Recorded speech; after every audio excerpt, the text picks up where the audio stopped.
नमस्कार साथियों, आप देख रहे हैं यूपी हार्स अमेठी चैनल के माध्यम से देश सेवा से निवृत्त एक फौजी साहब के घोड़े के साथ आपको दिखाई दे रहे होंगे। फौजी साहब से हम जानेंगे उनका नाम, पता और उनके घोड़े के बारे में। दादाजी नाम बताइए। देव बहादुर सिंह, पता? गांव बुढ़ा, जी। पोस्ट सांगीपुर, जिला प्रतापगढ़। तो दादाजी आप एक सेवानिवृत्त फौजी हैं? हाँ, सेना से सूबेदार से रिटायर हुए हैं जी। 2010 में। तो दादाजी पहले तो हम उसके पहले फिर मैं आने के बाद घोड़ा लिया था। वो घोड़ा 2-3 साल चल रहा, लेकिन वो फिर उसका डेथ हो गया, वो मर गया। फिर मैं पिछले साल इसको लिया। हम कह नहीं पड़ता मेरा घोड़े के हमको, फिर इसको पिछले साल। दादाजी एक चीज़ हम जानेंगे सबसे पहले, जैसे आप देश सेवा में थे फौजियों का, तो देश में बहुत बड़ा सम्मान है। बहुत। जैसे गांव के लोग बेशक कुछ ना समझे, लेकिन जो समझने वाला है वो फौजियों को देश का स्वाभिमान समझता है। तो सबसे पहले आप फौजी हैं, मिले हैं, इसलिए आपसे पूछेंगे दादा, फौज की सेवा में आपको कुछ आनंद आया या कुछ परेशानी हुई? बहुत आनंद आया, परेशानी भी हुई, खूब झेला। आनंद बहुत मैंने लिया। इसलिए दूसरा आनंद हमको घर में मिल नहीं पाया।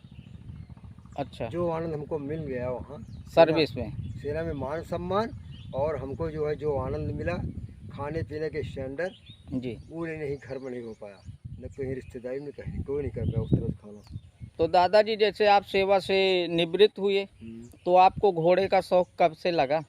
घोड़े से तो बचपन से हमको था। लगाव बचपन से था? बचपन से था। बचपन में मैं करीब 10-15 साल का तभी से घोड़ी रखा था एक। जी।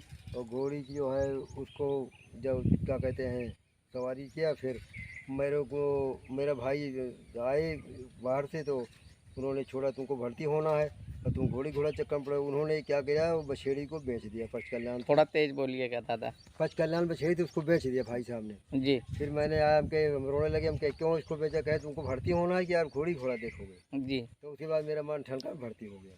जी। भर्ती होने के बाद फिर 28 साल सेवा किया। 28 साल की फिर आया रिटायरमेंट में। वही सड़क चढ़ी थी घोड़ा का। फिर यहाँ पर आया, मैंने घोड़ा लिया। घोड़ा अबलग था और अच्छी सवारी करता था, फर्स्ट क्लास चलता था, बड़ा शुद्ध था। लेकिन अचानक पता नहीं एक दिन क्या हुआ, वो घोड़ा एक्सपायर कर गया। एक्सपायर कर गया। फिर उसके बाद 5-6 साल तक मैं नहीं ले पाया। पिछली साल मैं पैसा जोड़ता रहा, धीरे धीरे हम कहे पेंशन पूरे एक बार में नहीं हो पाएगा, हमेशा खर्चा हो जाता है। तो मैं हम 2-2 हज़ार, 4-4 हज़ार, 10-10 हज़ार ऐसे इकट्ठा किया। तो जो 45,000 पहुँच गया, तो मैं जाके भदरी गया, तो उसे पूछा, 5 आने घर में भी नहीं पूछा। जी। जी। रिश्तेदारी वहीं पर थी। सीधा मैंने जो है घोड़ा आपने साइकिल लिया, वहाँ गया, वहाँ यहाँ कुछ मिले। जी। तो वहाँ पर एक गाय गए, बाबू साहब आओ मैं आपको दिलाता हूँ घोड़ा।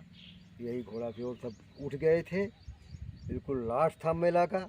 मैं मन नहीं था, वापिस आना था। एक दिन देखा था, कहीं 1.5 लाख का घोड़ा था, वो इरफान वाले जो सफ़ेद। हमारे पास पैसे नहीं था। मैं बहुत अच्छा सुविधा था। मैं चढ़ के बाग में देखा था राजा भैया को, जी, सवारी किया था। उसके बाद ये बछड़ा था, बच्चा था, फिर बाद में संजोग था, ले लिया मैंने इसको। तो दादाजी आपका घोड़े का रंग बता दीजिए अपने।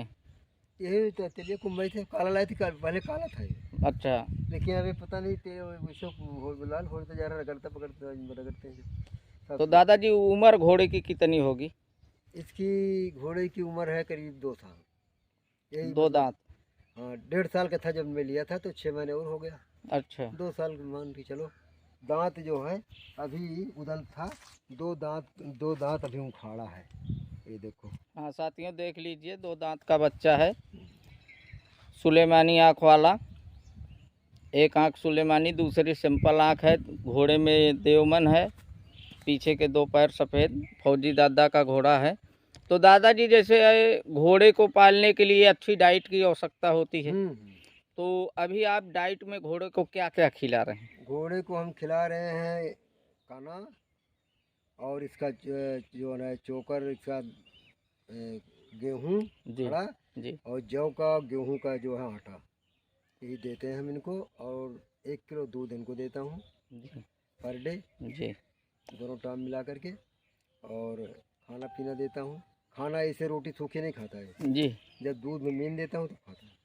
तो दादाजी जैसे देश सेवा में थे, तो वहाँ कभी ऐसी कोई घटना घटी जो आपको रिटायर होने के बाद भी कभी फुर्सत में याद आती हो? रिटायर होने के बाद फिर अभी फिर कहाँ उतना आदमी को ध्यान आता है, फिर जो सेना छोड़ दिया तो फिर कभी कभी न्यूज़ में आज देखते हैं, कभी कभी होता नहीं नहीं, कोई ऐसी लड़ाई, कोई घटना कहीं ऐसी घटी हो है। जो आपके मन पर ये प्रभाव डाली हो कि वो सही था या वो गलत था, ऐसी कोई घटना है तो साथियों के साथ शेयर कर दीजिए, क्योंकि देश सेवा के लोगों से हम लोगों को भी मिलने का मौका बहुत ही कम मिलता है। तो वैसा है कि हमने जो डीलिंग किया, हमने जो है सेना में जो हमारे से जूनियर थे उनको हमेशा प्यार से किया, उनको जो है अच्छी उनको समझौता दिया, समझाया उनको। बॉर्डर पे थे, बॉर्डर पे मोबाइल निकाले थे, उन मोबाइल को उन लोगों को बताया कि बॉर्डर मोबाइल मत निकाल, नहीं गोली मार जाओ, घर में तुम्हारा इंतजार कर रहा है। जी उनको समझाया, मोबाइल उनको कैप्चर कर लिया मैंने पोस्ट पर। जी और फिर हम बोला उनको सवेरे मेरे पास आना, सवेरे हमारे पास है, उनको कहीं रिपोर्ट नहीं दिया मैं किसी का, उनको समझाया, उनको दंड दिया, कान धके उठा बैठाया उनको, बोला आज से गलती नहीं करो, कहीं नहीं नहीं सर करेंगे। तब से कोई गलती नहीं किया और फिर उनका मोबाइल वापस कर दिया, मैं कहीं रिपोर्ट नहीं गया, उनके पेट लात नहीं मारा मैंने। अच्छा दादाजी, जैसे बताते हैं कि फौज में जब आदमी भर्ती होता है तो उसको गाली देने का एक्सपीरियंस दिया जाता है। फौजी रिटायर होते हैं हमारे गांव के आसपास जो फौजी हैं, तो उनकी तो इतनी मीठी वाणी नहीं है जितनी आपकी हमें लग रही है। गाली वाली कोई नहीं देता है, गाली वो नेचुरल स्वभाव उनका है, गाली कोई जल्दी देता नहीं। 100 एक आध दो होगा कोई ऐसा जी तो गलत मुँह से निकालता होगा, क्योंकि हमने गलत मुँह जल्दी निकाले नहीं। अच्छे आदमी सैनिक कर रहे हैं तो अपना अच्छे किया, हमसे क्या मतलब है भाई, अच्छा करोगे अच्छा कहा जाएगा। जी जी। तो दादाजी, घोड़े की सवारी आप कर रहे हैं तो प्रतिदिन करते हैं या प्रतिदिन आज नहीं किए हम, जी। आज तो भूतल ना जाना, उनके तैयार होना है, डेली करते हैं। तो दादाजी, आने वाली रेसों में आपका घोड़ा कहीं की रेस लड़ेगा, क्या आपका विचार है ऐसा कोई? रेस में नहीं जाएगा, केवल आपने शौक के लिए? शौक के लिए, रेस नहीं ना, कोई लगन फगन कहीं। साथियों देख लीजिए, दादाजी फौजी हैं जो रिटायर हो चुके हैं। घोड़ा केवल व्यक्तिगत शौक के लिए रखे हैं, ना बारात करते हैं ना रेस लड़ाएंगे। शाम को बैठकर यहीं, साथियों देख लीजिए, दादा का घोड़ा इतना चहेता है कि बेचने की बिल्कुल इच्छुक नहीं है। ले लेंगे तो हम बेचेंगे।